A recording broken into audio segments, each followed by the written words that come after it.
Are Canadian home prices finally at the bottom, or is there another major decline coming? Nobody can predict the exact bottom, but the latest Vancouver and Canadian housing data gives us some very important clues. There are life-changing lessons that we can learn from the current real estate crisis in Canada. According to the latest report referenced in this video, Canadian home prices have experienced one of the largest corrections in the country's history. And when you adjust those numbers for inflation, they look even more shocking. Since the peak in 2022, Canadian home prices have dropped nearly 30% in real terms. That means after accounting for inflation, real estate prices have effectively been pushed back roughly a decade. And this isn't just happening in small Canadian towns. Toronto and Vancouver have been among the markets affected the most. If you have been following real estate news in Vancouver, you probably don't need to be told how poorly the market has been doing. 2025 was one of the slowest real estate markets on record.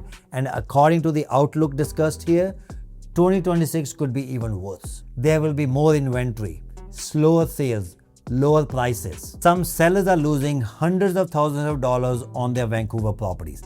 And those are the lucky ones, the ones who were actually able to sell. There are also thousands of hopeful sellers on the market right now who aren't able to sell. And unfortunately, the outlook moving forward doesn't bring a lot of hope. So in today's video, we are going to look at the latest numbers, compare this slowdown with previous real estate corrections, and examine what this could mean for Vancouver moving forward. Because the numbers are telling us something very important. Canadian home prices have fallen approximately 20.1% from their peak in early 2022. Most of that depreciation has occurred during 2025. Prices fell around 0.8% in the first quarter of 2026 and were approximately 4.8% lower than the same period the previous year. That's already a major real estate correction. But historically speaking, Canada has seen some significant downturns before as well. During the late 1980s and the early 1990s, home prices fell approximately 9.4% from their peak. Following the 2008 financial crisis, prices fell approximately 8.8% in just 3 quarters. Those were serious real estate corrections, and a lot of people are still living with the same consequences of those downturns. But today's correction looks different, especially when you take inflation into account. The inflation-adjusted numbers are where that really gets scary. Canadian home prices have fallen about 29.3% since their peak in early 2022 when adjusted for inflation. They have fallen another 1.3% in the first quarter of 2026 and are down approximately 6.8%. And that is compared with the same period last year. You can really see how different the market looks when you account for inflation, especially after the high inflation we have experienced over the last few years. And perhaps the most shocking revelation is this: real estate prices have effectively gone back to levels from roughly a decade ago. And that changes one of the oldest rules we have been told about real estate. Buy for the long term, buy for 5 or 10 years, hold your real estate, and when you sell, you will do well. The assumption has always been that over a 10-year cycle, prices should go up. But it doesn't look like that's necessarily the case. If you bought at a peak in 2022 and you account for inflation, you're looking at a really loss of roughly 30%. Those are life-changing type of losses. Now, that doesn't mean everyone across Canada is facing the same losses. And it doesn't mean that every property type is facing the same losses either. Take the detached housing market in Vancouver, for example. It appears to be doing considerably better than the condo market, and especially compared with the pre-sale condo market. These numbers are based on averages, but specific pockets of the market and specific property types are performing differently. Some are doing better, some are doing worse. But overall, these numbers are telling us something very important. The Canadian real estate market is experiencing an enormous correction, and that correction can create significant losses. But it can also create opportunities. And that brings us to one of the biggest questions. Where are we headed next? Are we nearing the bottom?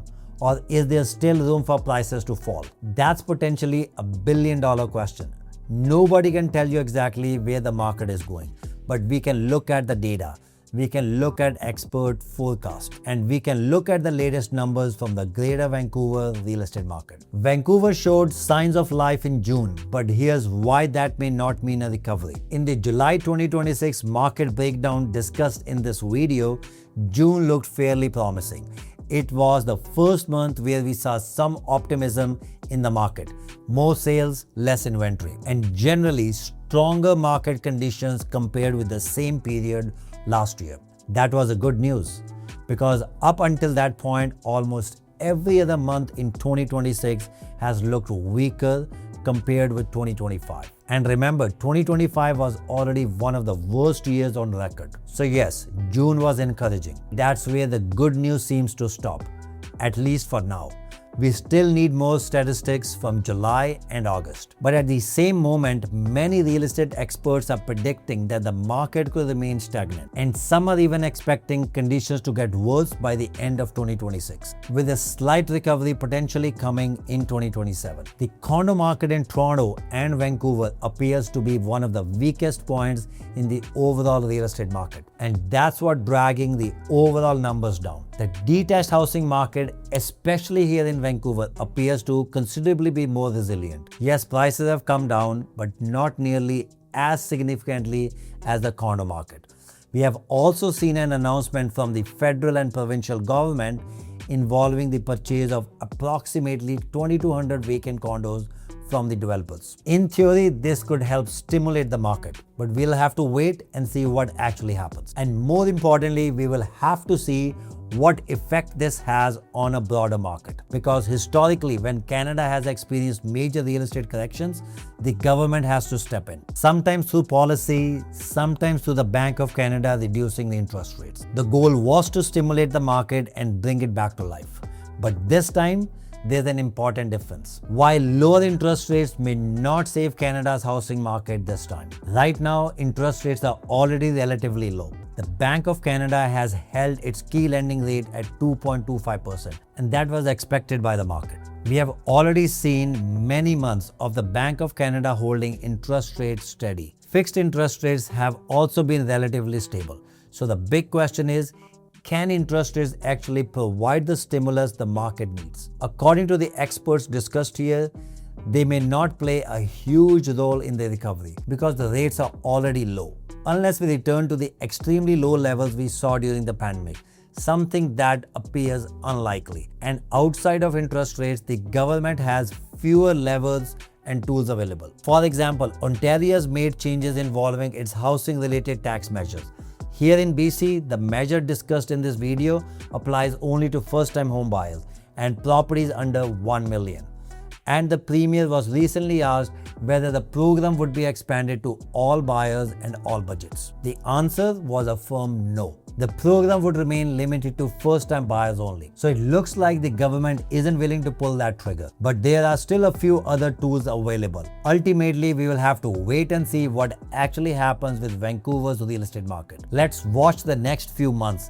And that's why staying informed is so important. Because where there is a pain, there can also be an opportunity. But only if you stay informed and only if you know how to use the information. I appreciate you watching this video all the way until the end. If you enjoyed, please give this video a thumbs up and subscribe to the YouTube channel for more videos like this in the future. And if you are here in Greater Vancouver and need help with buying or selling real estate, my contact information is linked below. Thanks for watching and we will see you next time.